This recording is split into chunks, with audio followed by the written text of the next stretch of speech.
America की सेनाएं तैनात हैं, एयरक्राफ्ट कैरियर पहुंच चुका है।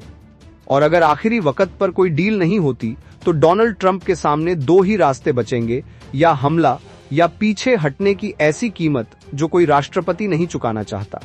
हमले के टारगेट छिपे नहीं हैं। ईरान की मिसाइल साइट्स, IRGC के बेस, न्यूक्लियर ठिकाने सब पहले से मैप किए जा चुके हैं। अमेरिकी हवाई और नौसैनिक ताकत के सामने ईरान टिक नहीं पाएगा, ये बात वॉशिंगटन भी जानता है और तेहरान भी। लेकिन असली सवाल ये नहीं है कि पहला हमला कौन करेगा। असल सवाल ये है कि उसके बाद क्या बचेगा।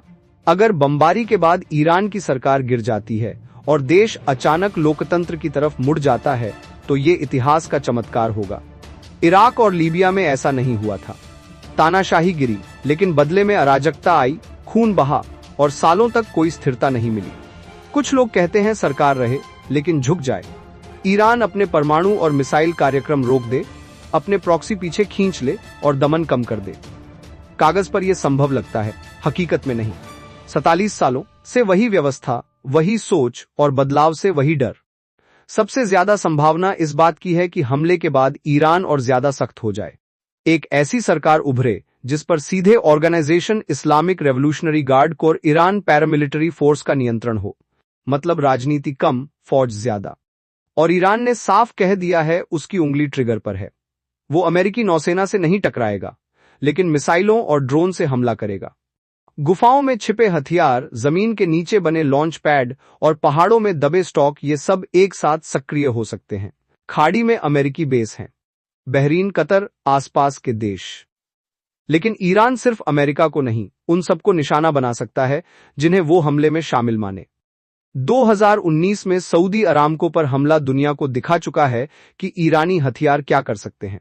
और फिर आता है वो जलडमरूमध्य होर्मुज, जहां से दुनिया का एक बड़ा हिस्सा सांस लेता है। तेल, गैस, व्यापार सब वहीं से गुजरता है।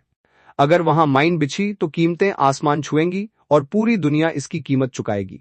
अमेरिकी नौसेना को एक और डर सताता है। एक साथ सैकड़ों ड्रोन, तेज टॉर्पीडो बोट, हर दिशा से हमला। इतनी भीड़ कि सबको रोकना मुमकिन न हो। अगर एक भी जंगी जहाज डूबा या उसके सैनिक पकड़े गए तो वो सिर्फ सैन्य नुकसान नहीं होगा, वो अमेरिका के लिए खुली बेइज्जती होगी। और ईरान सिर्फ बाहर से नहीं टूटेगा, अंदर से भी आग भड़क सकती है। कुर्द, बलूच और दूसरे अल्पसंख्यक सत्ता के खालीपन में अपनी हिफाजत के लिए हथियार उठा सकते हैं। सीरिया, यमन, लीबिया, इन सब की यादें अभी पुरानी नहीं हैं। इसराइल शायद राहत महसूस करे, मध्य पूर्व के कई देश भी, लेकिन कोई भी 9 करोड़ की आबादी वाले देश को अराजकता में डूबता नहीं देखना चाहता। शरणार्थी, मानवीय संकट और एक ऐसा युद्ध जिसका कोई साफ अंत न हो।